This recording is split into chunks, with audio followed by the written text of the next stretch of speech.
All right, I'm back. Hope everything's better. As glitchy as it was. I'm gonna give it a few minutes here and see what happens. See if someone can tell me if it's gotten better. Internet connection is better. Let's see.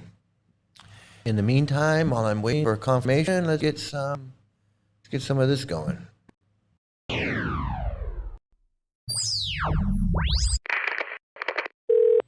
Hello.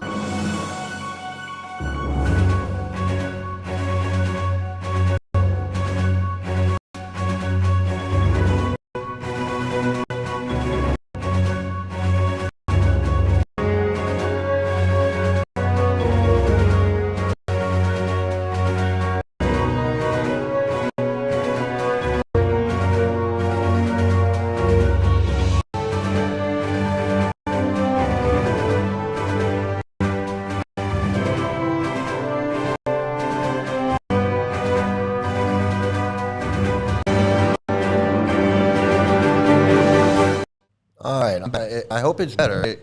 I'm gonna see if anyone can tell me if it's better or not. I couldn't find it. I had run 7-Eleven and pay bill. No, my bill's already paid. Let me know if it's gotten any better, because I can't see any problem. Everything is some glitching still.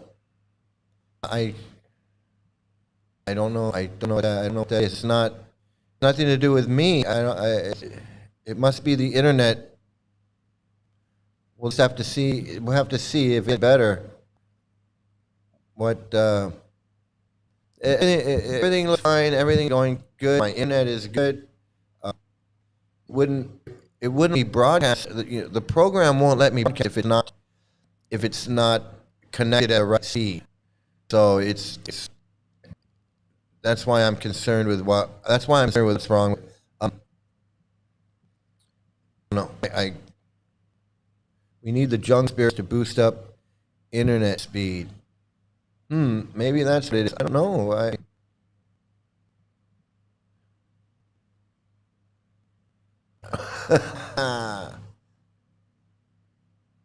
Yeah, we did. Can we say some prayers? Can we do that in the Shingaday prayers? And I don't even remember the Shingaday prayers. Get it going. It's not too bad. It's not too bad. Maybe it might be the weather, but not the weather here. It could be the weather somewhere where the tower is, or I don't know. I don't know how it works in the jungle. I just don't know. I don't know if there's a monkey chewing on a wire. Good thing. It could be anything. A turtle. I don't know. A turtle chewing on a cable somewhere, on a router. I don't know. But I do want to get to this. What AI has to say about ISKCON and child marriage and conversation. Yeah, as I said, the monkey chewing on the fiber optic up in the tree. Monkey up in the tree chewing on a cable or something. Trying to have sex with it. So this is how this conversation went. I said, does ISKCON teaching include child marriage? And ISKCON said, or Google AI said, ISKCON's official teachings in modern practice generally not include child marriage, and that's in bold, do not include child marriage, though historical interpretations and specific traditional references from found for controversy. And it says standards and guides, legal compliance. ISKCON's guidelines emphasize following local laws regarding marriage age. Devotees are instructed to check with local courts and government regulations for processing. So evidently, for some reason they have to tell the people, hey, check with the laws before you get married to make sure you're not breaking any child marriage. Why do they have to do that? Devotees are instructed to check with local courts and government regulations before proceeding. Like, don't break any laws out there. Don't break any out there with you're following our teachings. Just be careful. Don't break any laws. That's basically what they're saying. It goes on. It says marriage maturity. Contemporary ISKCON ministry suggests that should wait till they are responsible and mature before marrying. Well, that doesn't mean anything. Modern marriage coaching within the society focuses on emotional maturity and stable family. So it doesn't focus on age restrictions. Just it focuses on other things. Spiritual goals. Primary purpose of marriage is to create a Christian family and raise children in a spiritual movement.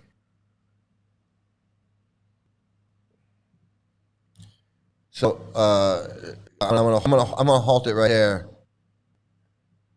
Hare Krishna, dear devotees. Okay, so we're not devotees in here. I think you may have the wrong room, but it's good you're here because maybe you get programmed. You can hear the truth about this pedophile cult that you're in. You joined a pedophile cult. You're in a pedophile cult, and you're promoting this pedophile cult and child marriage, and you don't and pretend like you know it. You're gonna come here and pretend like you don't know. What you're gonna do? You're gonna come in here and pretend you don't know that you're in a pedophile cult that abuses children and promotes child marriage and thinks that women are stupid, have small brains. Is that? And you're gonna come in here, you're gonna promote that stuff. So you promote this child marriage crap? You promote child marriage crap? Oh, you're joking. Oh, don't take that. That's like playing fire in a crowded theater. Don't do that. We don't joke like that here. Yeah, you know, because that joking like that sets me off, man. I don't play. Yeah, man, I was gonna. Yeah, we'll see if you're joking. We'll see if you're really joking or not. I don't know, man. I don't know. Okay, so this guy goes on and says, historical context and controversy. Srila Prabhupada's teaching. The founder of ISKCON, Bhaktivedanta Swami Prabhupada, sometimes referenced Vedic standards in his lectures, which is historical Indian custom of marrying girls at puberty. In a 1972 conversation, he suggested 16 as an appropriate age for girls and 25 for men. Issues in early days of the movement, Safal interpreted these verses literally. Well, what else can you do? Some followers interpreted these as leading to instances of underage marriages that are now widely criticized within and outside the community. Accounts. Some former members have come forward with accounts of child brides, the 13, for instance, during the movement's earlier decades. Okay, so let me start right there.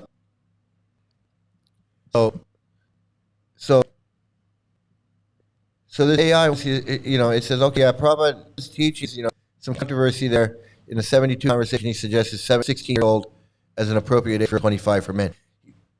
That misses the 8-year-old man and 16-year-old girl comment. Misses the girl be married at puberty comment. Misses the Bhagavatam says girls be married to grown men in Bhagavatam. Misses all of that. Goes on, says, not doing that again. Yeah, hey, that's my natural response. Okay, that's natural response. You come in here like that. I'm sorry, but that's okay. So it's active prevention. Today, a group like the ISKCON Central Office of Child Protection work to prevent abuse, address past failures. Many devotees and reformers actively campaign against any remaining advocates for child marriage within the movement. So it kind of makes me think like, you know, they're not for the first answer. The first answer they gave was no, there's not include child marriage. Then it gets down here and it says, the last thing it says is many devotee reformers actively campaign against any remaining advocacy for child marriage within the movement. So then I asked, so there is advocacy for child marriage in the movement as you have just admitted? Because I don't know how to talk to this thing. Okay, I'm not used to robots. To excuse me as far as how I interact with this. It's new for me. It's new for me. So I said, so there's advocacy for child marriage within the movement, as you have admitted. And so the AI comes back. It says, while the official legal stance of ISKCON leadership today is to prohibit child marriage and follow local laws, there is documented evidence of ongoing internal advocacy for certain traditionalist factions by fact within the movement. And it says evidence of internal advocacy. Traditionalist argument, vocal segment of the community, sometimes referred to internally as traditionalists or the Vedic Taliban, argue for returning to historical Indian customs where girls were married at puberty. Scriptural interpretation. These groups often cite specific interpretations of the Manu Samhita and earlier statements by the founder to argue that modern laws against child marriage are Western or materialistic imposition in Vedic culture. Continued justification. Reports indicate that some devotees still believe the founder's reference to be pre-modern marriage ages should be taken literally and applied today, leading to persistent friction between these members and the broad organization.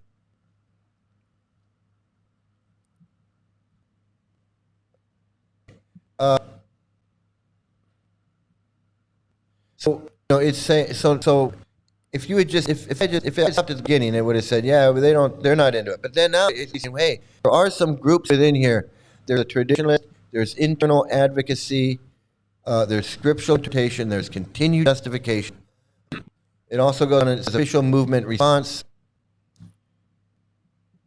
It says legal compliance in ISKCON governing commission mandates that all marriages follow local legal aid requirements.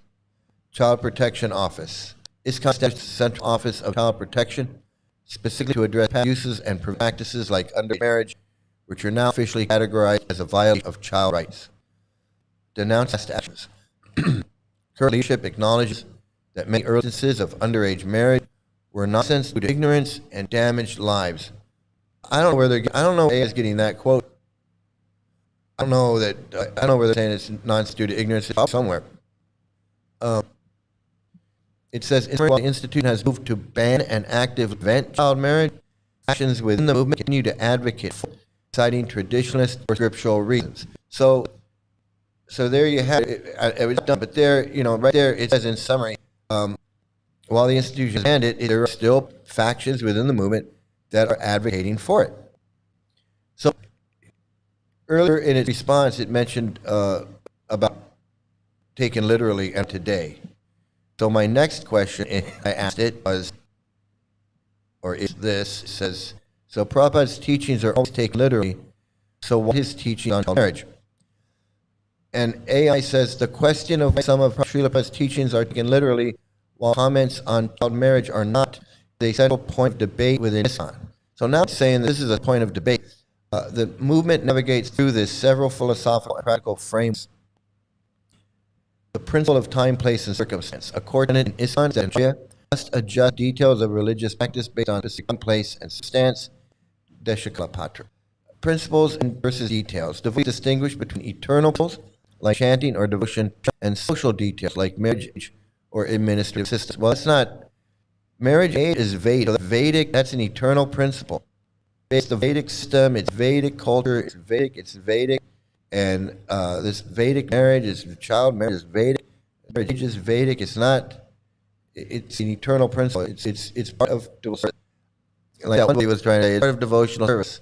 It's brilliant. It's the perfect thing. The next one is intelligence application. Prabhupada himself noted that distinguishing between principle and detail requires a little intelligence. That things must be adjusted to be practical in the modern world. Well, in 1977, Prabhupada was teaching that no one was going to be married to a 12-year-old girl, and it was perfectly fine. He was excited that it was a Vedic system. Radhavala is saying that we've never done this movement before. I would ask you before we do this, and this is a system. This is a Vedic system. This is what we're doing. Okay, so it was done. Prabhupada, I don't know. I don't know if AI is. I don't think it's purposely being misled. It's taking what fears it, what it's finding, and making a decision. Unless there's a devotee back there, so that's doing like driving a Waymo. There's a devotee back there that's like answering these questions. Legal and ethical. ISKCON maintains that spiritual practice should not involve breaking the law. We've seen times where devotees think they're above the law. They can break the law. All cults think they're above the law and they can break the law. Of course, they come out and say it, so that's pretty much irrelevant. Following local laws. Official instructions from many leaders emphasize that devotees must follow the legal marriage age for their specific country or jurisdiction. Yeah, I don't know. I don't know that that's true. I mean, that's their official instructions. Meanwhile, this Chandrasekhar guy, a 15-year-old, you got the lady in Mayapur saying that the woman was asking her if her 12-year-old daughter would like to marry a grown son. You got these other women that they grew up being told that they were going to be married when 12 and 13 years old. It says here, aversion to abuse. Modern Islam acknowledges that early literal interpretations of these marriage standards to damage lives and nonsense due to ignorance, resulting in a firm institution for protecting minors through the Central Office of Child Protection. Well, I don't know. You know, I'm hearing about a lot of children. In the last, I heard a lot of instances of stuff going on recently, where these gurus are being reinstated, where they're dropping of child, where they've all kinds of things, where they're just not, where they just don't give a fuck about these kids, and they have the nerve. And official position is all of these things. That way, AI will go find. Oh yeah, it's acknowledges that official instructions say that, but when you get down to it, AI knows. It's just differing views on Islam. While some followers every word given by the founder of permanent instruction, the broader institution does not always apply literally to material or social matters. They absolutely do. They do it whenever they feel like it. And believe me, Nar and Araya, any of these guys, the idea that they want a 12-year-old wife or a 13-year-old wife, they're definitely going to apply that literally. There's no other way to apply instructions that a 12-year-old, a 19-year-old boy is a good combination. There's no other way. What is it? He's not being literal, he's being metaphorical. Spiritual knowledge. Some devotees recognize that while Prabhupada asserts a spiritual authority, his comments on material science or historical social norms, social customs, reflect the context of his upbringing in 9th century India. Okay, yeah, he was up in 9th century India, but in 1977, he's saying, this is the Vedic system. This is the Vedic system, and this is what we're doing in our movement. He hadn't figured it out since 1890, whatever, in 1977, and he's still advocating child marriage. This guy knows he was. It says institutional shift. Its governing body commission has the authority to set policies that override literalist interpretations if those interpretations lead illegal or harmful acts. There's no other interpretation. You can't interpret 19-year-old and 12-year-old any other way. It's a continued internal tension. Continued internal tension. Yeah, we didn't know that child marriage was continued internal tension in ISKCON. But AI figured it out. AI was able to figure it out. It says, the tension exists because traditionalist factions do argue for a literal application of Vedic marriage age, deviating from them a Western compromise. This creates a divide between institutional ISKCON, follow legal and child safety standards, and literate minorities who view these standards as a departure from the founders' original Vedic vision. And then I asked mentioned child marriage in ISKCON during his life, which was against local laws as verified in his conversations. So why is there controversy? And AI says, the controversy exists is caught between two conflicting authorities, historical words of its founder and the modern legal and ethical standards the organization must follow to survive and protect its members. So there it is. I'm not making this shit up. I'm not blowing it out. I'm not focused on this or trying to. No. Child marriage is a worldwide issue, recognized by the UN. And this cult, this pedophile cult, child molester goose, is teaching this. And evidence there's still controversy between these historical actions and words of the founder, which is what I'm talking about, and the GBC, and telling their members you got to follow laws of where you live. Because Prabhupada didn't follow any laws. Then says this. Gives me. You are correct that during his lifetime, Srila Prabhupada did more than just here. He actively sang several marriages involving minors that were illegal in the countries where they took. Thank you.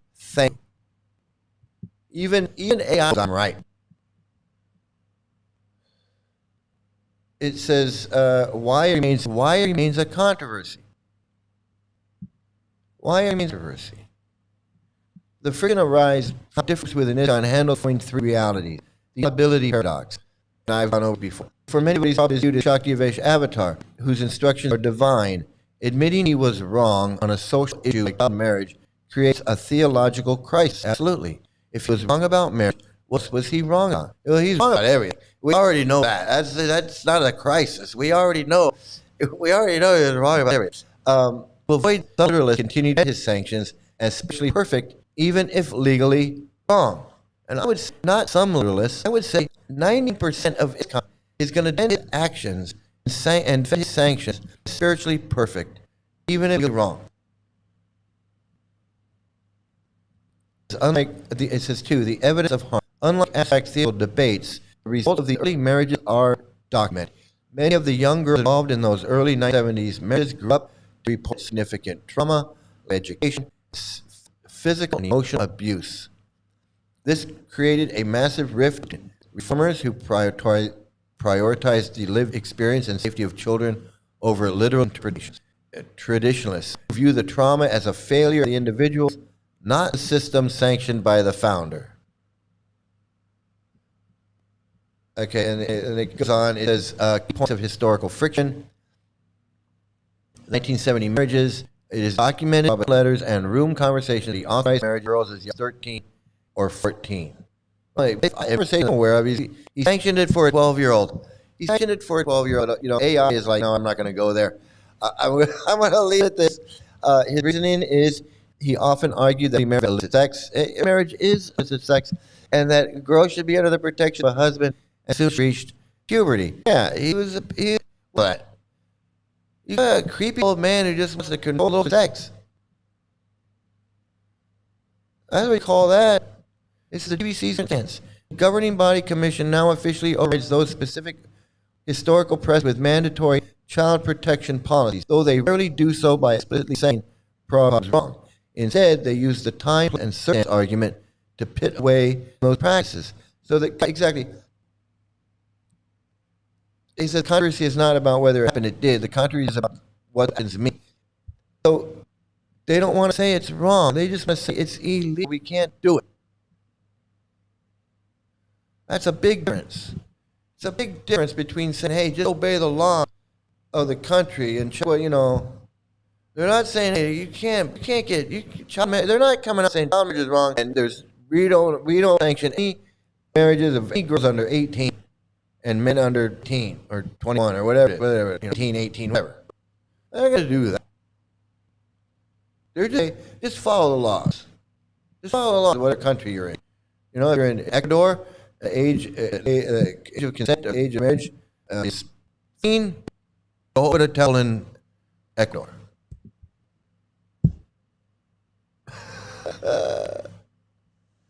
That's their stance. So you're interested and you didn't get hooked. I'm glad you didn't get. If you got hooked, you'd still be in it. You'd still be in it. And you'd probably have a 13-year-old wife, and good for you. You saved yourself. You saved yourself big time. You saved yourself big time for not getting involved in that. Hey, Rob, good to see you. I got a bunch of videos lined up, and it's easy to get hooked. It's so easy to fall into it.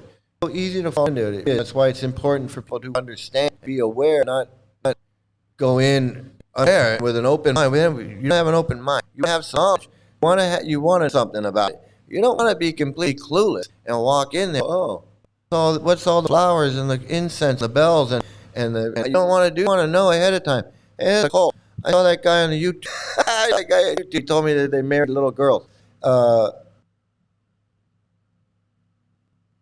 And once you're, once you're in it, it's hard to get out of it. So, it's not a joke. I mean, it is make fun of it, make fun of it. But man, getting in it, getting involved with it, having it ruin your life, having it fuck up your life, relationships, your family, over some bullshit. Funny. That's just not funny. I mean, we laugh about it, but it's not funny. It really is not.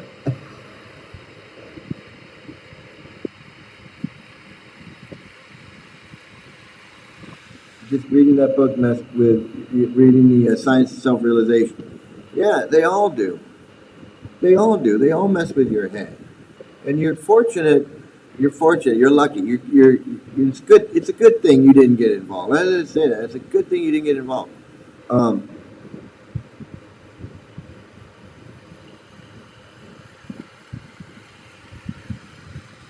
Prabhupada was just making things up in order to convince people that having child bride was an ancient tradition. Yeah, I don't know how ancient it was. I mean,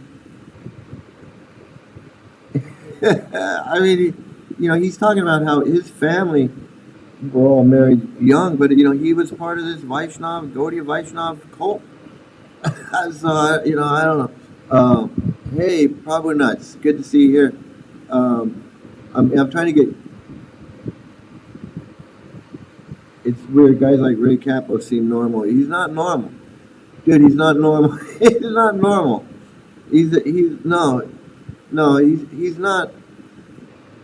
He wants you to think he's normal. He wants you to think he's another guy, so he can get people in. That's all it is, and that's why I don't like that shit, because it's all a scam. It's all a scam, and they want it. And everybody's got their little niche. Like Ray Capo and that other idiot are like, we used to be punks and there were monks and there were flunks and this and that, and that's their little thing. And then you got that other guy on the Namaras, or hey, I'm Hare Krishna, but I'm not really Hare Krishna, but I am, but I'm not, and I'm here to talk to other people who are Hare Krishnas, but they're not, but they are, and we're going to talk about, I want to talk about all kinds of crazy stuff, but I'm going to act like I don't know what I'm talking about. There's that guy. And there's the other guy, and you got all these preacher guys on there. There's nothing normal about nothing normal about this shit. And then you got me. I'm here telling people, hey, don't have anything to do with these people, and I'm crazy, or whatever. Yeah, I remember that book too. The first book. I saw that book like in high school. Smoking pot, taking acid, and reading "Be Here Now," but that's more of the same stuff. But it's just a little bit. It's not as crazy. It's crazy. Well, whatever. I mean, hey, is it? I know we're glitching. We're pretty glitchy tonight. We're kind of glitchy tonight. So I don't know. We've definitely glitchy, so I'm sorry about that. I like, yeah, those guys are on my wheel of idiots. So maybe they'll pop up one day. Yes, it's getting glitchy again. I don't know what that is. Might be the weather, mic issue again. I don't know.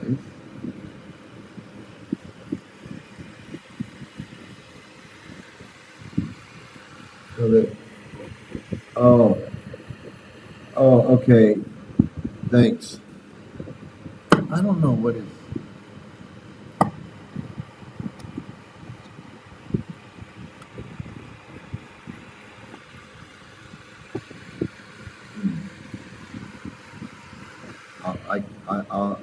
I'll attend to the mic. Let's get to a video. Let's get to a video while I fix the mic.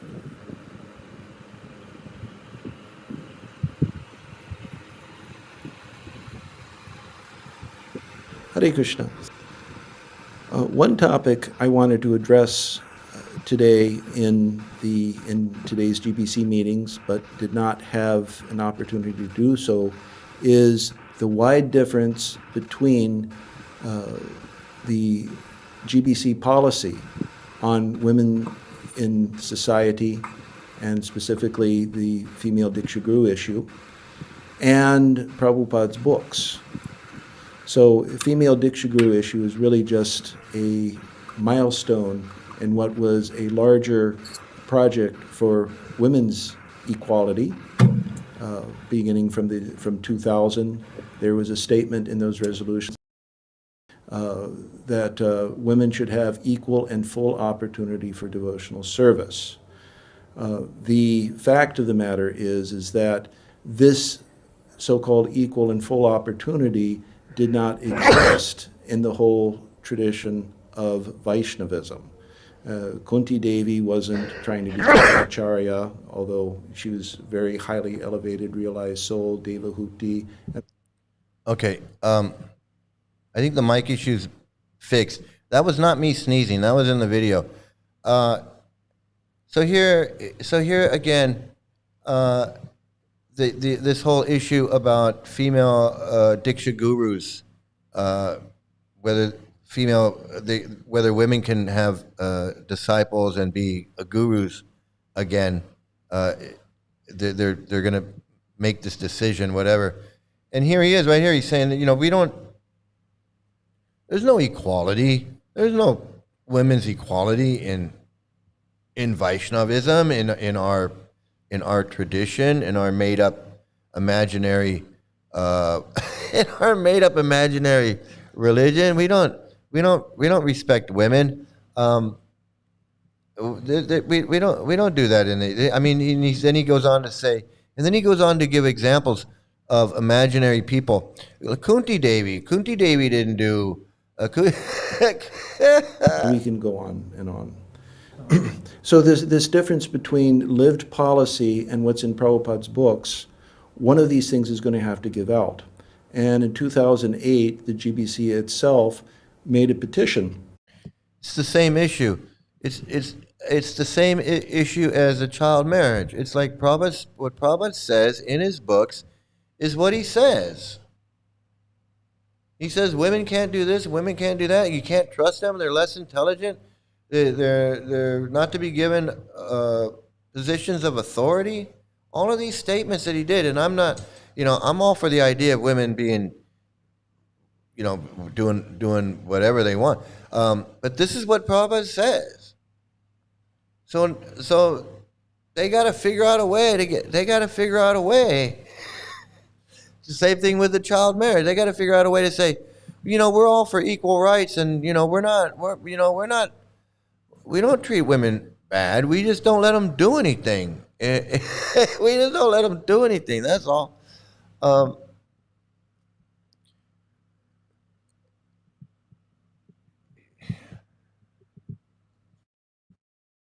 To add footnotes to Srila Prabhupada's books. Now, I just want to read from the Bhagavad Gita here, a little excerpt, 16.7, Bhagavad Gita 16.7. Srila Prabhupada says, now, in the Manu Samhita, it is clearly stated that a woman should not be given freedom. That does not mean that women are to be kept as slaves, but they are like children. Children are not given freedom, but that does not mean they are kept as slaves. The demons have now... Okay, so, it's an interesting quote that he pulls out there. He's like, hey, we're not chauvinistic or anything, but here's a quote from Prabhupada where he says that women are not to be given freedom. They're like children. They're like little children. Not that they're slaves, but, they're like children. They're just, you can't trust them. You got to keep an eye on them.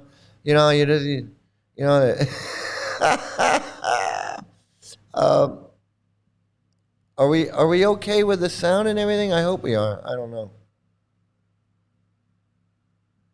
Yeah, I don't know. I don't know if it's, I don't know what it is. It could be the weather. It could be the weather. So,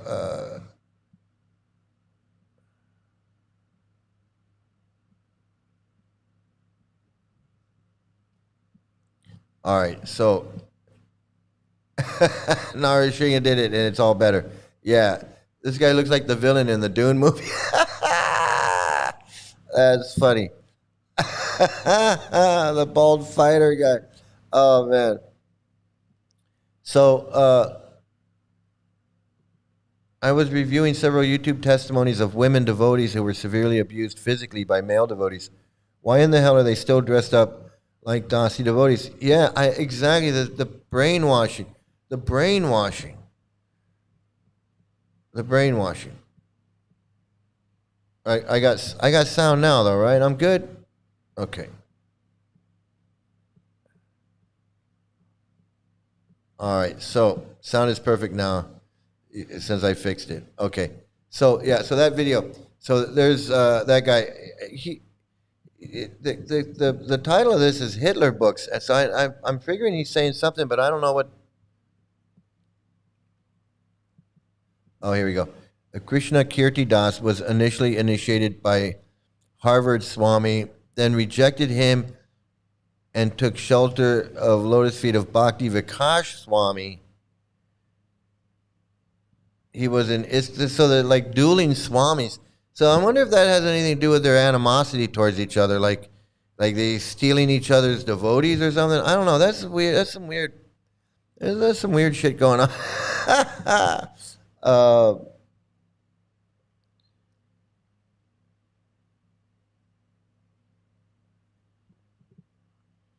Operation Crossroads. Hey, how you doing? Good to see you. Good to get information on those mechanisms and stuff. Yeah, okay, so that was Krishna Kirti. And he's got more stuff to say about, obviously he doesn't like women. I mean, obviously he doesn't like women, because he just whipped out like one of the worst quotes right there. He's like, hey, women are like kids, okay? It's, not that I have anything against, not that there's anything wrong with it. There's not anything wrong with it, but, so let's see. What else I got a lot of good ones. Oh, I got some good ones here. Let's see. Oh my goodness, here we go. So we're just gonna get into this. I gotta get into like this insanity. There's got to be an opening for insanity.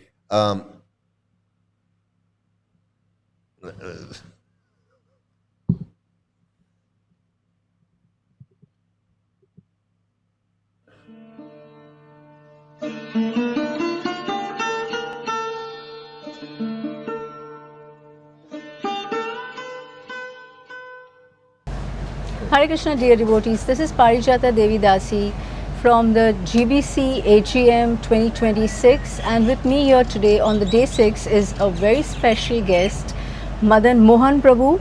Madan Mohan Prabhu is a disciple of Mukund Maharaj. He's also a GBC deputy and also an initiating guru. Today we are here to talk to him about Gift Prabhupada project, which is an initiative led by Madan Mohan Prabhu and also some other devotees who are assisting Prabhu in this project. The project is about gifting a miniature murti, brass murti of Srila Prabhupada, particularly to Srila Prabhupada disciples. Hare Krishna Prabhuji, we're so happy you've joined us today. Can you share with us a little bit more about the Gift Prabhupada project? Well, thank you very much for the opportunity to say a few words about this project.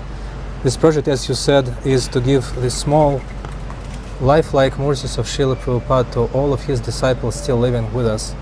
There are approximately 2,500 Prabhupada's disciples, and we have given these special murtis to each and every one of them, or still given these murtis to some of them. And to date, we have distributed about 1,800 of these murtis to Prabhupada's disciples. This murti is special in many ways. Number one is that its alloy, the brass, has coins donated for Prabhupada's books in all the 25. So, it's, I mentioned this before, but it's such a closed ecosystem of business. Everything is like, everything is for Prabhupada disciples or the followers, or we made these. It's a Prabhupada business. So who's going to buy? Devotees. So they got to talk devotees into buying these things, and they got to come up with some reason. Why are you buy? I already have a Prabhupada murti. I got a big murti, I got a little murti, I got a brass murti, now you got another little murti that you want me to buy. It's just like, it's a constant, and then videos. Prabhupada, tell your story, how you got your book. Tell your story how you got your Prabhupada murti. Tell your story about how you make Prabhupada murtis. Tell your story about how you film Prabhupada, the guy making the Prabhupada murti. So, because we got to keep this business going, because it's only Prabhupada, it's only cult people that are buying the merchandise. I mean, who's going to buy? Who else is going to buy a Prabhupada murti? Who's going to buy? Like, you know, you can't sell a Narayan Maharaj murti to a ISKCON guy, and you can't sell a Prabhupada. Well, maybe Narayan Maharaj people will buy a Prabhupada murti. I don't know, but it's crazy. And you know, and then what are you going to make a little murti of Tamal Krishna and Jaya Pataka and all of these guys? Because again, it's a closed ecosystem of you gotta figure, well, what are they gonna buy?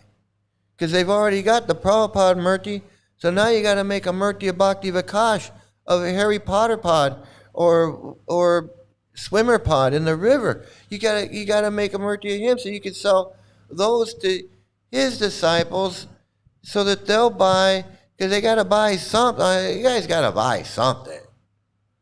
You guys gotta buy something. You guys gotta buy something, man.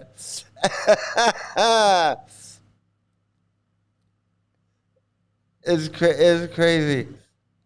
You know that fucker personally. Murti's my dog. Yes. Yeah.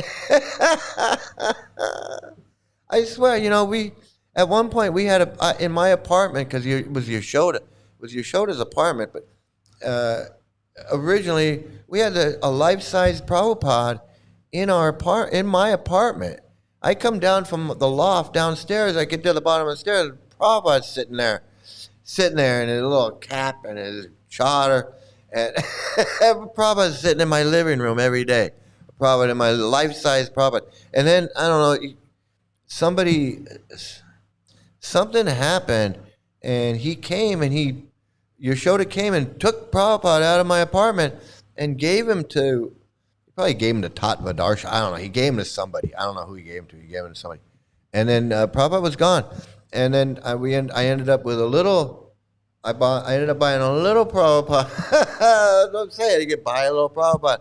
I bought a little Prabhupada, and it's crazy. It's crazy when I think about it now. It's crazy.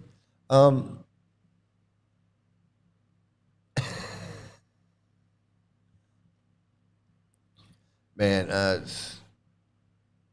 yeah. Zombie mode devotees selling these fake murtis, incense in demand. It's alarming. Stupid murtis that aren't. But yeah, I mean, they gotta make something. You know, they gotta do something. Man. It's crazy. It's crazy.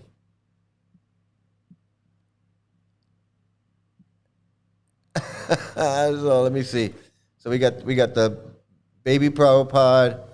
It's like Muppet babies. It's like baby Prabhupada. Little baby Prabhupada. Okay, what do we got here? Oh, we got more guru worship. That's what I say. Your whole day is just worshiping your guru. You got to worship your guru so you can make spiritual advancement. And of course, you got to make him happy, make him some money. So you got to worship. Tell me about it, Mike. I had a 21-inch Prabhupada murti in my home with all the other deities. Yeah, you know, a 20. I don't know. Mine was big. Mine was like full size. It was like a. Brass has big capacity for storing magical information. I think they put spells on their statues.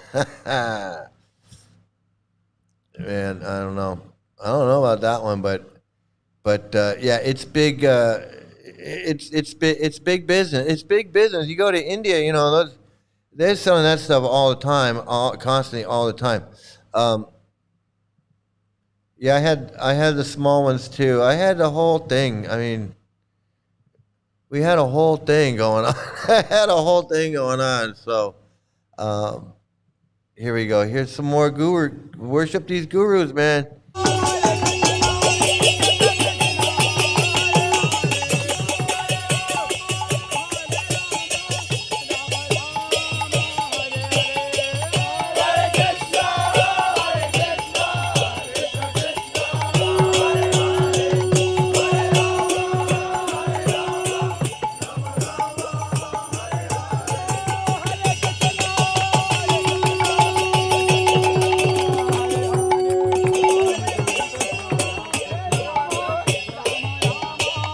Is like my cosplaying friend that does the medieval war, like Monty Python, Holy Grail. He's out there with a and they're doing it, and they think they're King Arthur. They think they're King Arthur and the Knights of the Round Table, and that's the same thing. It's the exact same thing. The guys think that they're cosplaying. They're dressing up and acting like they're in like medieval India. They're acting like they're freaking 15th century India, 1400 India in Bengal. Here we go.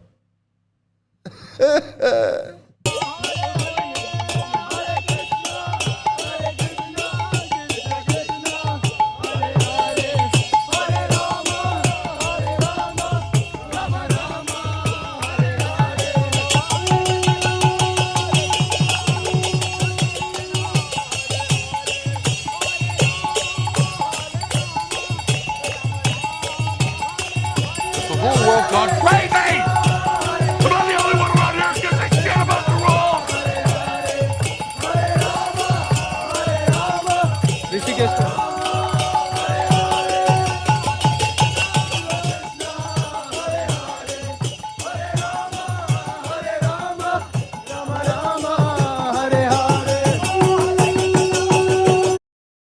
You know, and like I said, whenever I see these guys getting worship like this and doing all this stuff, I just all I can think about is so many people in the world that are doing great things for humanity, for civilization, for society, fighting for, you know, civil rights or whatever, doing good for people. You know, whether it's medicine or clean water or vaccinations or, you know, it's like I said, driving a bus, getting people around, people that need to go somewhere and get somewhere. There's so many people that have so many thankless jobs, you know. Everybody that just works a job that you don't even think about, you know. Janitors that keep places clean so you can go and use the toilet and it's clean. In a building, in a supermarket, wherever you are, so many people are working all day. Everybody working all day to, you know, veterinarians who are just working hard just to keep animals alive, keep pets alive. So many things that people are doing, working thankless jobs that nobody even cares about. Nobody even thinks about it. But people just take it for granted. You know, they just take it for granted. And then, and they don't get any thanks. They don't get any awards. They don't get any medals. They don't get any honors. They don't get anything. They just get a paycheck and they go home. You know, doctors that are saving lives doing surgery, doing brain surgery, doing heart transplants, and doing and all kind emergency room, saving people's lives when they're getting into a car accident, doing so many things. People that are work for the weather service, that are broadcasting warnings so that people don't know that a tornado is coming. So many jobs that people are doing that just help society and help civilization. They help humanity, to help all of us, doing so many things. There's so many ways that people are working and helping, and no one gives a fuck about those people. Nobody gives a fuck about those people. They just pick up their check and they go home. The brain surgeon, he has saved somebody's life, and then he just takes off his gloves, he washes his hands, and he goes home. And he goes home, and there's no parade for him, no nothing. He just saved somebody's life because he did a brain surgery and he did something. And now that person's alive. And he just takes his gloves off and he goes home. Yeah, he maybe makes a lot of money, but he just goes home.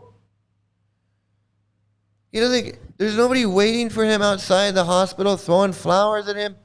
There's nobody singing songs to him and jumping up and down and doing all this shit. The fuck has this guy ever done? He ain't done shit compared to anybody who does anything like that. The people that are doing things, that ordinary things that people don't, that they just take advantage, that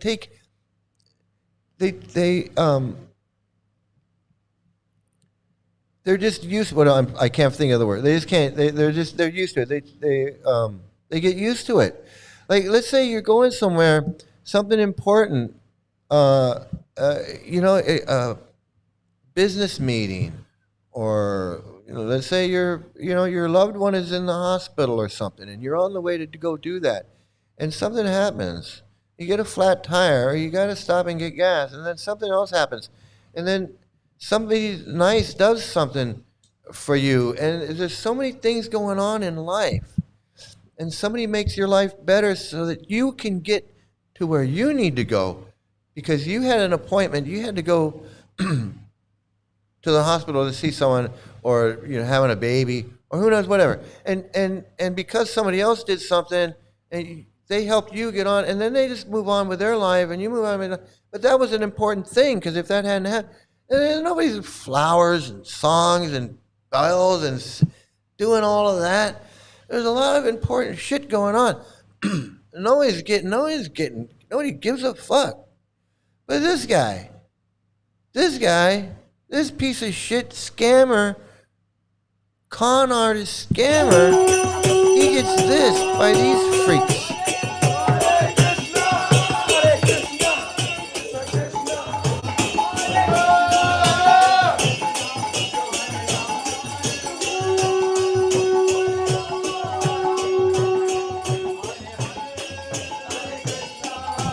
This guy, all this fucker ever does is all this guy ever does is sit around and bitch. All he ever does is sit around and bitch about how the world sucks, and women suck, and sex life sucks, and everything sucks. That's all he does.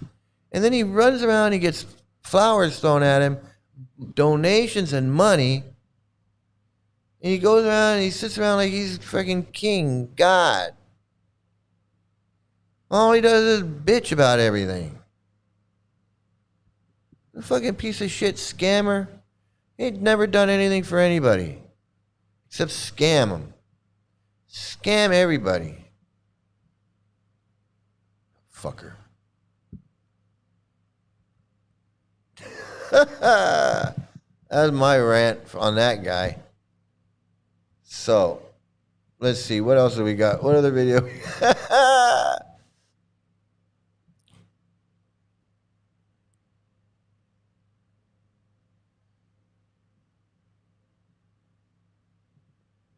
They never speak with a woman and always run from a temple when someone's singing and it's not a man. I know these guys, and that's another thing. And another thing, they want to act. He wants to act like he's in control of his senses, like he's Mr. Swami, and he ain't in control of nothing. He sees a woman, he's got to hightail it out of there. That ain't being in control. That ain't being in control. I'm more in control than you. Evidently, I'm more in control. I can walk down Walking Street or Soy Cowboy or Nana Plaza or anything like that. I ain't freaking out. I can walk from one end to the other, just walk right through it. I ain't no Swami. They got life twisted. It's like that young kid talking about, as soon as I was born, they were force feeding me meat and beef and acting like I was doing abominable things from the time I was 5. Acting like he was like a little Al Capone or something. This is all a bunch of bullshit. It's all made up, fucking fantasy land, cosplaying bullshit. Every bit of it.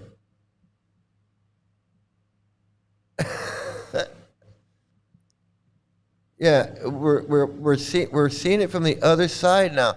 We're seeing it from the other side now, and it's therapy. It's therapy, man. Because just like like Rafal says, he was right there with Indra Yumna Swami and Hugh Turvey and Brian Tibbetts, and I was right there with Yashoda Nandan and those knuckleheads too, and hanging out at the L.A. temple. I was right there. I was right there in Vrindavan, jumping up and down and acting a fool. I was doing it. Yes, they're just bitching. They're always bitching about everything. Bitching gurus, man. They're always preaching about the world sucks, everything sucks, everything sucks. You suck, the world sucks, material life sucks, everything sucks. But they're having a great time because they're getting worship. They're getting worship 24 hours a day.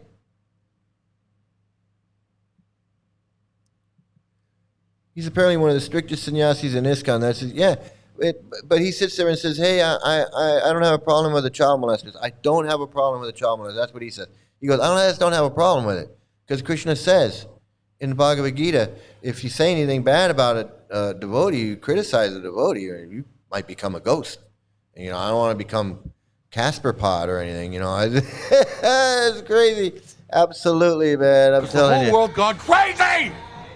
Am I the only one around here who gives a shit about the rules? Absolutely, man. Absolutely.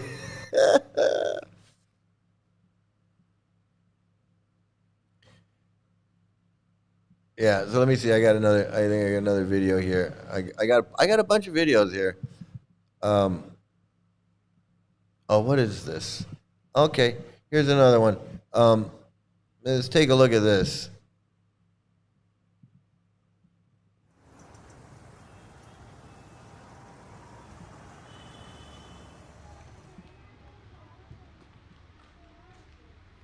आप में से कितनी लड़कियां हैं जो बाल विवाह समझते हैं? बताइए, बताइए, जोर से बोला। अगर 18 साल से कम उम्र की लड़की या 21 साल से कम उम्र के लड़के की जब शादी होती है उसे बाल विवाह कहते हैं। बहुत बढ़िया, सब लोग ताली बजाइए इस जवाब पे। तो बाल विवाह उम्र की तो एक बात हो गई, लेकिन बाल विवाह से होने वाले जो परिणाम हैं, है ना, जो परेशानियां हैं, वो कभी समझ में आई है कि अगर शादी जल्दी होती है तो किन किन तकलीफ़ों से गुजरना पड़ता है दोनों, लड़का लड़की दोनों को? बाल विवाह निषेध अधिनियम 2006, अगर ऐसा होता है तो उसमें 1 लाख रुपए जुर्माना और 2 साल की कठोर जेल। और क्या बात देखी हमने उसमें? वो मानसिक तनाव ज़्यादा हो जाता है और जब बच्चे की गर्भवती हो जाती है तो उसको यानी बच्चे को भी तकलीफ में होती है और माँ को भी परेशानियाँ होती है।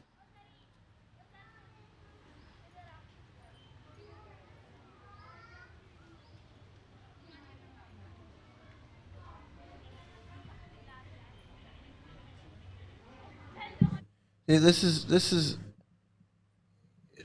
is a right. Obviously, I mean, we all know it's not something that we didn't know. But child marriage is a big issue in India.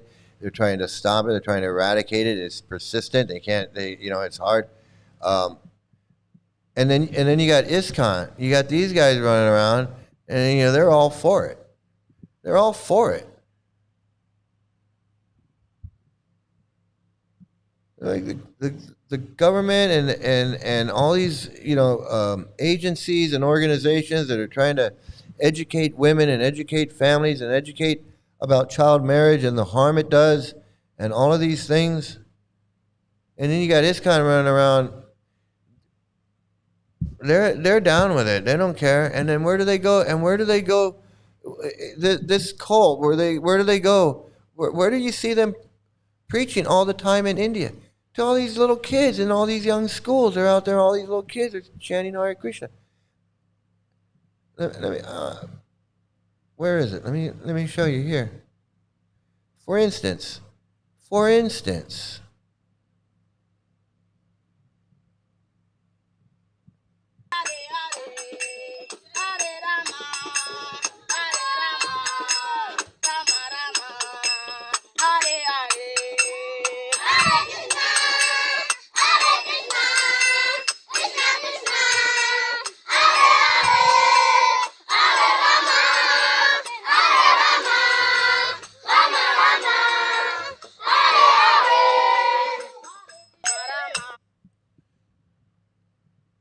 some of the little girls are carrying babies. Looks like they're already into the child marriage there. Like they already got married and had a kid.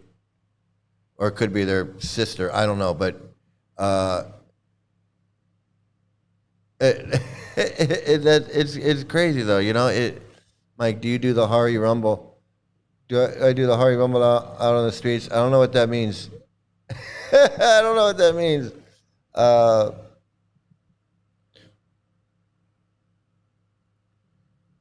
yeah, women in temples. That's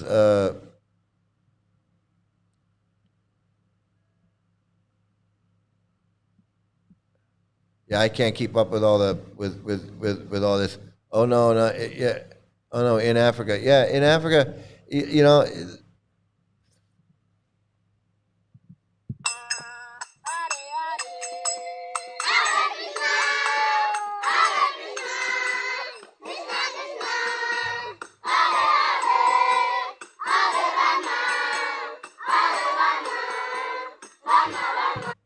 And not only that, Prabhupada was racist. He didn't like black people. He thought black people were ugly.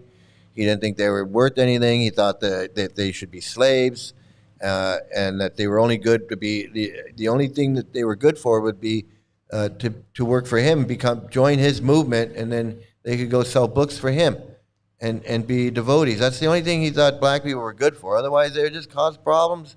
They just drink and do drugs and steal and rape, and that was what Prabhupada thought. That's what Prabhupada thought about black people.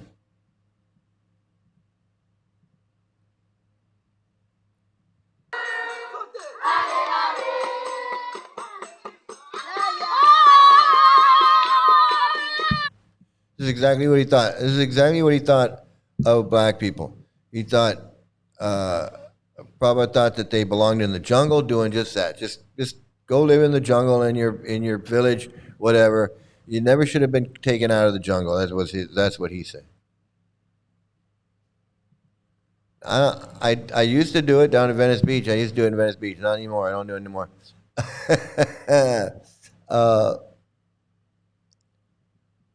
Africa has so many wisdom. They have their powerful gods. There's no need.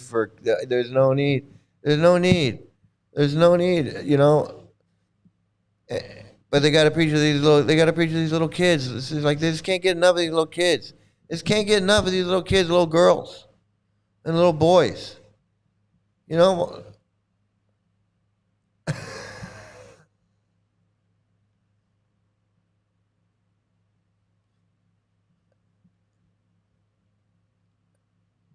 Yeah, Africa has the oldest civilization. There's no need. They don't need that stuff in Africa. But what can you do, man? It's. Let me see. I know exactly. The last thing they need is friggin' Krishna, so they can be miserable and it's their karma, right? It's their karma to be born in Africa, to be born black and in Africa and poor. That's your karma. It's your bad karma. That's what they're gonna learn. And it's their karma to be poor and black and in Africa. That's what the books say. That's what Prabhupada's books say. It's friggin', you know it's coming. Is the whole world gone crazy? Am I the only one around here who gives a shit about the rules? You're preaching to little black kids in Africa. Little black kids in Africa. What is? Oh, here we go. Let's see what this is. I think this is Swimmer Pod. This is the Swimmer Pod himself. Let me see. Hey.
Okay, so I guess Swimmer Pod, printed some books, and he took them to Prabhupada and he showed them to Prabhupada. And I have to admit that we did that.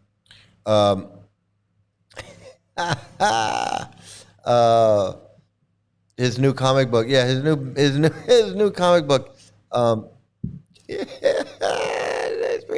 He's reading the book. He's reading it. He was reading it to Prabhupada. But we did that. I have to admit, we did that. Yashoda and I took our book that we made, that we printed. We took it to Vrindavan and we took it into Prabhupada. I mean, I gotta admit, I'm honest. You know, guys, I'm honest. I tell everything. We took our book into Prabhupada's room in Vrindavan, and we gave him some books. We showed it to him. We put it on his desk, and that's what we did. I mean, that's why I said, I know all this shit because I did it. I did it all. And we all did stuff. So we all know. It's not like you guys don't know. But I actually did that, and I thought it was interesting to see Swimmer Pod doing that, showing his books to Prabhupada here. It was.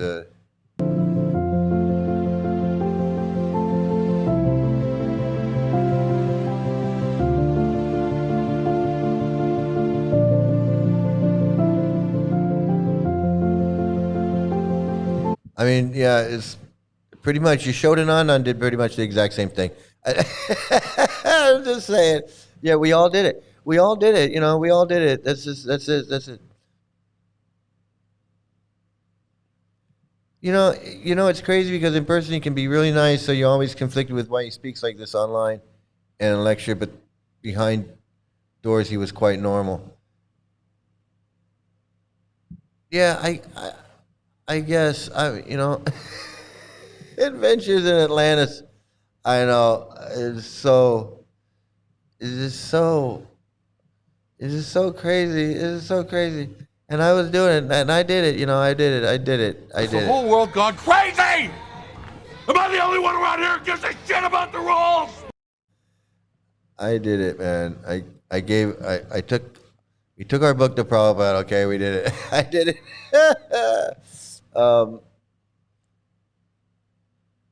Let me see. What else we got?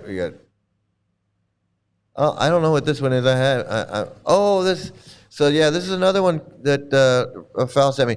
This is some more insanity. Okay, this is just like the insanity files. That's what it is. The insanity files. Here's another one. Let's wash some feet.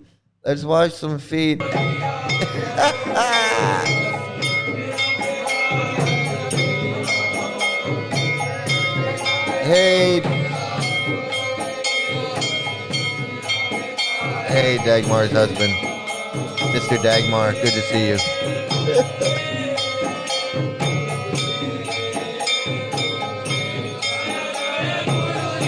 Wash that foot. Wash that foot.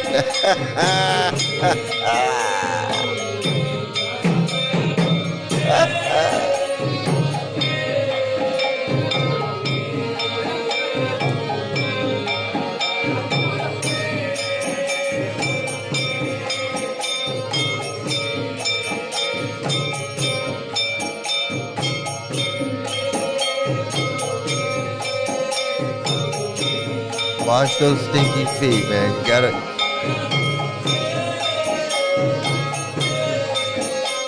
wash those stinky feet. Now, again, I gotta comment that again, this is just as insane, if not more insane, than Gora Hari Das and Hot Lips and all his mental patients in his zoom and a boom boom. It's just as nuts. It's just as nuts as anybody. That is friggin' insanity.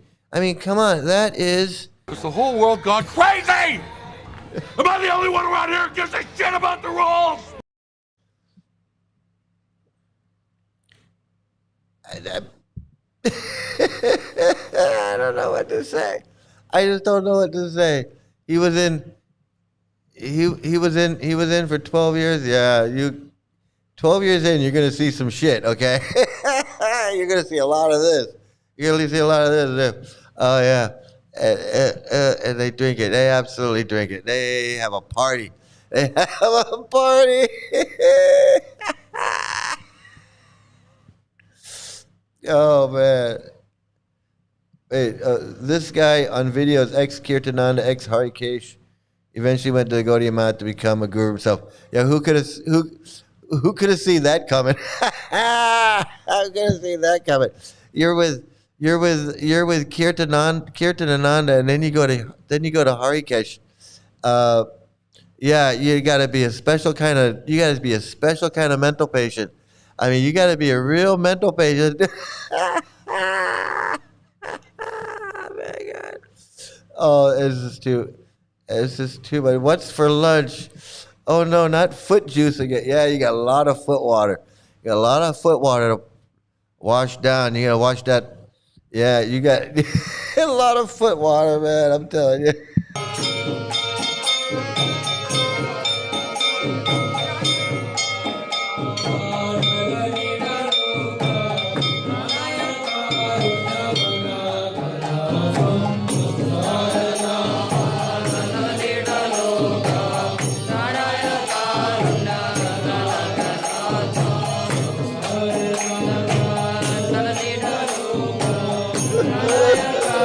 Yeah, can you imagine getting some water and it's like from Nike? Like Nike. Mental patients aren't that crazy. I know. Mental patients aren't that crazy. Mental patients won't do that. Mental patients are like, no, you got to be out of your mind. Mental patients are like, what do you think? I'm nuts? I'm not drinking that. Are you crazy?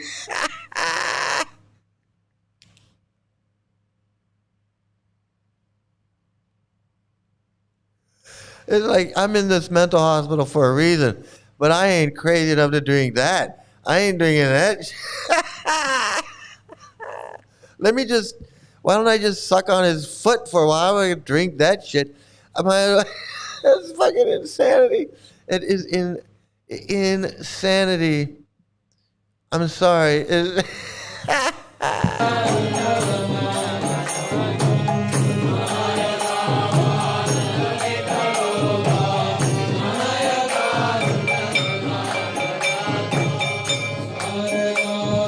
Yeah, it looks like he's got gout or something. He's got gout. He's like, yeah, my feet are swollen. I gotta soak them in some, I don't know, Epsom salt.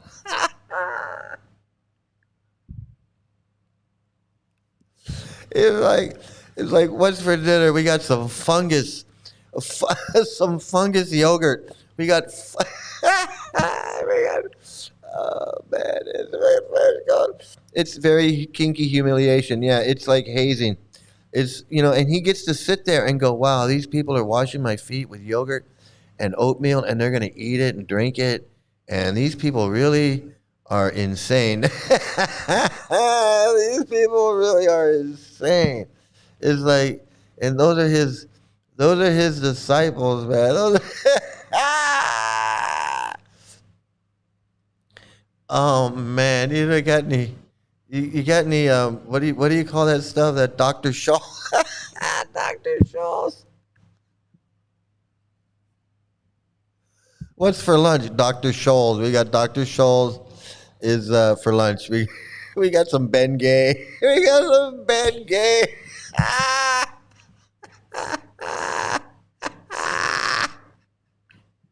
Chocolate milk. This is gonna be. We got chocolate milk and Ben Gay. And Ben Gay.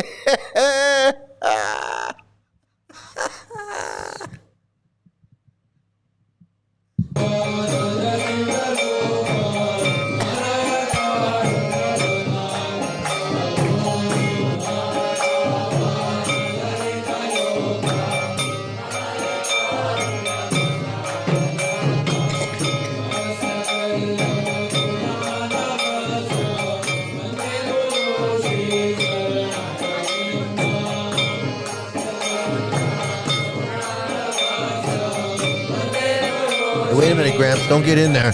Don't get in there, Grandpa. You know, Grandpa was gonna climb in there with his foot. There you go. You missed the spot. Right there on the side. Yeah, get a little bit on the side because not enough of his foot funk is in there. You know, we gotta drink it. So you make sure you get all the foot funk in there. Get all that foot funk in there. Okay, my turn. My turn. Okay, yeah, oh yeah, there we go. There we go.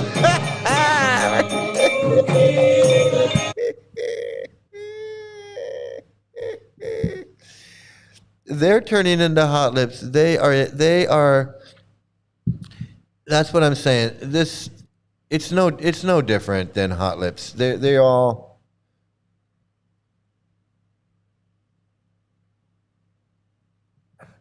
no wonder they have intestinal problems. That, you know, many gurus, diarrhea is part. Yeah, dysentery, cholera. You know, all those waterborne diseases. You know, it's just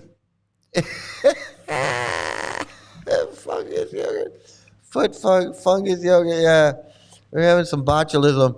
We're having some. What do you call that? What do you athlete's foot? Athlete's foot in the halava. Okay, we're gonna get some athlete's foot in the halava bowl. What the heck? What the heck is going on, man? I know. How does one just sit there without laughing their ass off? I have no idea. You know, I'm glad. I'm glad. I'm glad when I got initiated. I'm glad when I got initiated, Yashodanandan didn't like say, "Okay, you guys got to wash my feet," because I would have said, "You're out of your mind." I would have said, "You're out of your mind." I would have said, for one, you're a fallen Swami. You're not even a Swami. You're like yesterday's Swami, right? You're like you're like used car salesman Swami. You're like good enough guru. You're not even a real guru. You're just good enough. You're like a GED. You're like a GE guru. You're a good enough guru. I'm not washing your good enough feet. You know, I'm not doing it. That's the whole reason why I'm a Ritvik. And I don't have to wash your feet.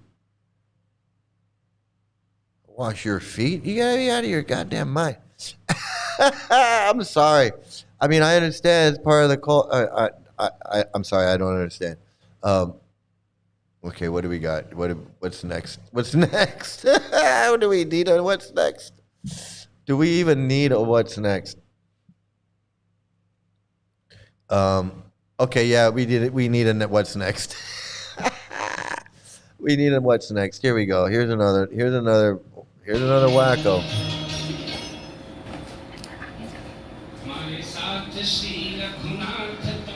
इस बात की चिंता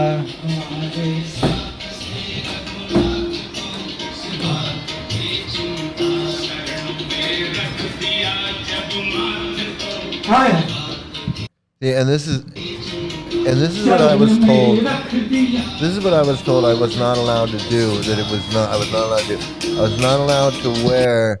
I was not allowed to wear a dhoti.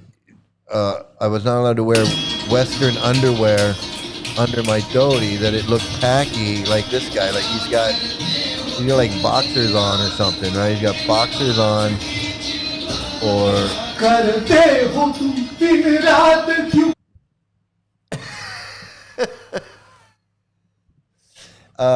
But anyway, that's what when I saw this, I was like, why is this guy wearing? Why is this guy? Why has he got Fruit of Looms on? But he's another Gorahari. He's another Gorahari. He's an ecstasy. He's an absolute. He's an ecstasy. He's an ecstasy dancing around. Wait, let's get back to the intestinal infections. H. pylori is a bacterial infection that infects the stomach lining. Get it through contaminated water. Yeah, I had something. I had something in my stomach, man, and it was giving me my first trip to India. It was giving me intense cramps and diarrhea and like and like fever and just headache, fever, body ache, and then eventually all of that went away except the cramps. The cramps would not go away, and I had those cramps. I brought it back. I brought it back from I brought it back to Los Angeles, and I was sick for like another 3 weeks. And I probably should have went to the doctor, but I didn't. I just suffered. I suffered with it for like 3 weeks after I came back. It was really bad. Yeah, I don't want to hear about that. Yeah, Helicobacter pylori also causes stomach cancer. Yeah, I don't want to hear about that.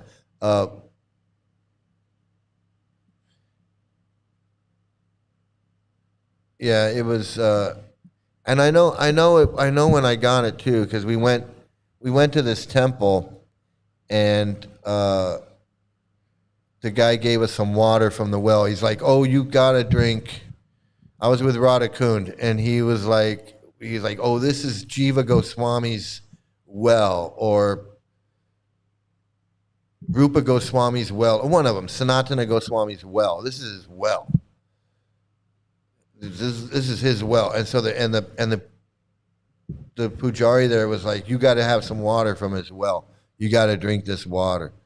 And he gave some to Radha Kund, and Radha Kund just drank it down like it was nothing.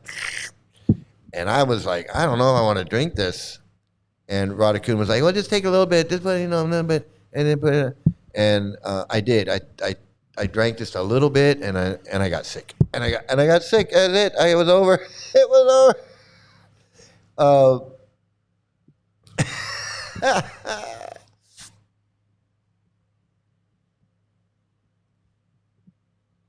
I had diarrhea for 5 days on my first trip to India. I had to take activated charcoal tablets and some antibiotics. Boy, was that a painful trip. Fever, cramps, body aches. Yeah, that's what I had. Man, it was bad. It was really bad. And then, I didn't go to the doctor or anything. I didn't get any medicine or anything, I don't think. I just suffered it out, and I ended up coming home. But my second trip, I got sick, and I went to the doctor. I went to the doctor the second time I got sick. I wasn't as sick, but I had I had cramps and diarrhea, and the doctor gave me a bunch of medicine, and I didn't eat any of it because it was nasty looking. I'm really picky about what I will put in my mouth. So I looked at that stuff. It was like 5 or different little things, and it didn't look like medicine to me. It did not. It didn't look like it wasn't like what we get in the United States medicine. Didn't look like medicine. It was from a pharmacy, but it didn't look like medicine. I don't even know what the hell it was.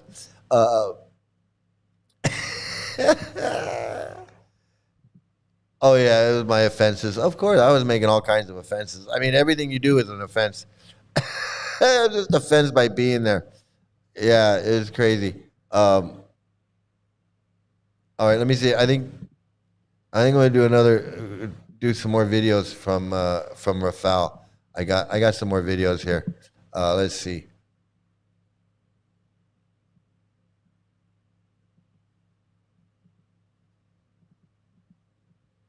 Okay, let's see. What's this?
I don't know anything about this guy. I don't know who this guy is or what he's doing. This is something Rafal sent to me. It says, Nitai took away my lamentation, Bhakti Ratna Sadhu Maharaj. And behold the merciful, behold the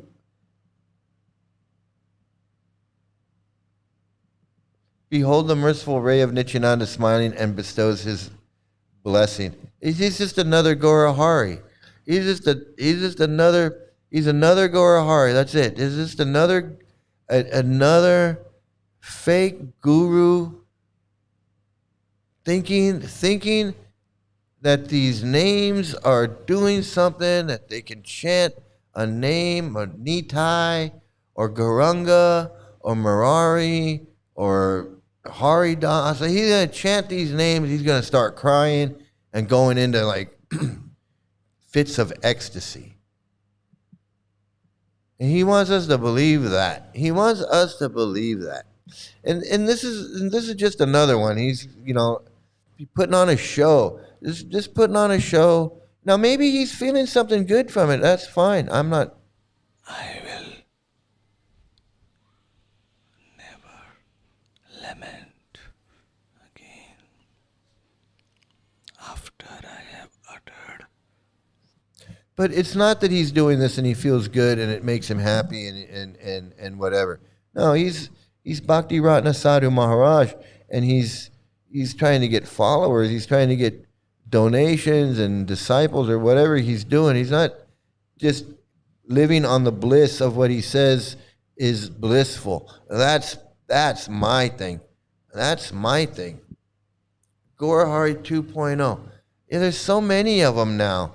There's so many of these guys, and they know many different states of consciousness and how to induce. Yeah, like they can just, that's like saying I can make a fire. I used to watch Yashodanandan do the fire sacrifice. That was his big thing. He loved doing that. And because you got to make the thing out of the bricks, and you got to put the sand in there, and then you got to make it all right, and then you got to put the wood in there, and then you got to make the little fire, and you got to say the mantras with the ghee and pour the ghee and dip the wood in the ghee, and you got to say all these mantras, and he's got a book of mantras that he's got to recite every time he dips the wood, and he's doing all this stuff, and it's like this whole little thing. And I watched him do it a bunch of times, and to the point where he was like, I'm going to teach you how to do this, Sri Mukunda. You need to learn how to do this. And I was like, I kind of felt good, like he wanted to teach it to me, like he was like, I want to teach you how to do this. It kind of made me feel like I was somebody, but I didn't feel like I honestly didn't feel like I was. I got no business doing that. I'm not a super Hindu. I'm not a super Hindu like you. But he's so into that, doing that, and to me, it's just it's cosplaying. It's cosplaying. It's it. And it's no different than I've seen him do it so many times. And it's like, and it's supposed to be, summoning Vishnu to come to participate in whatever is happening, and the demigods come because you've got the fire is going, and because the fire is going, and the celestial beings, can see it or some, I don't know, some weird thing, like because this fire sacrifice is going on, the demigods come, or some entities come or something. I don't know. It's weird. Maybe Raphael knows more about that. But yeah, and that's just more of the Gaurahari. That's just more of the cosplaying.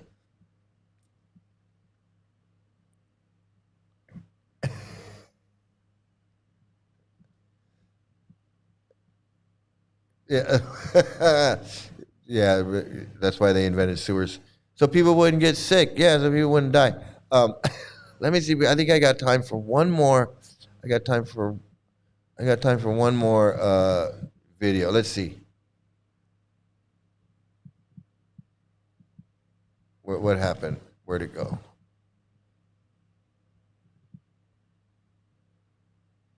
Oh, here we go. This is an important one. Wait a minute. There he is. There's a man himself. The pedo himself right there. Let's see.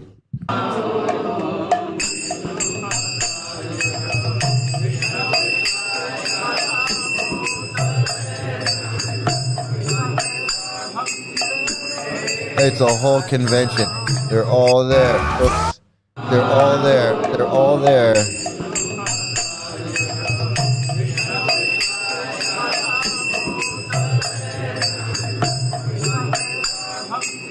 All the pedos. You got Lokanath is there. You got Jaya Potato Head is there. I can't make out who those people are in the background. I'm sure these are some creepy characters right there. There's some more creeps in the back. And that's like the Prabhupada that I had in my house right there. Just we had him right there in my house for a few years.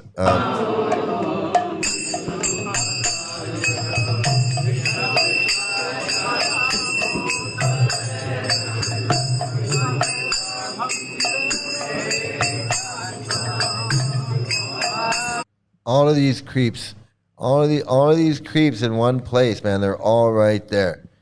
Like every disgusting piece of shit pedophile protector and pedophile is right there, worshiping the main pedophile right there. They're all there. It's this pedo heaven, you know. It's this pedo heaven for these guys. It's Guru Palooza, right, in the flesh. Guru Palooza in the flesh, man. They all get to sit there and just be, look at me, man.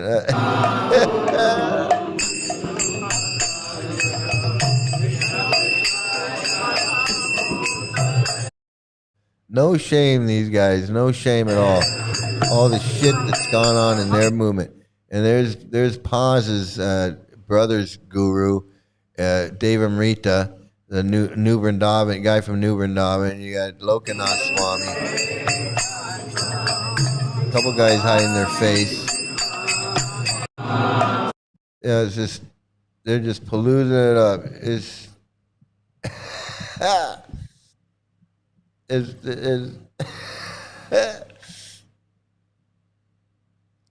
the whole world gone crazy? Am I the only one around here who gives a shit about the rules? You see how crazy it is.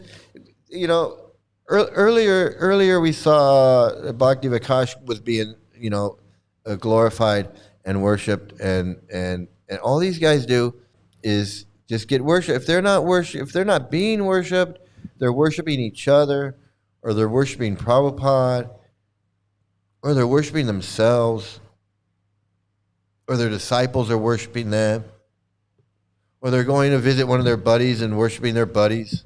That's all they do. That's all they do.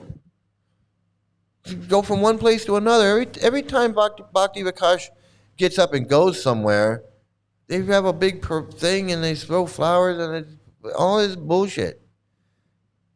It's all they do. They just worship each other and get worshipped, and worship this and worship this guy, like he's ever done anything. And meanwhile, they got child marriage going on like crazy in there, and they don't want to admit it. They're like, oh, you just follow the laws of the land. Prabhupada never followed the laws. This is all bullshit. So that was my conversation with AI, and it's right here.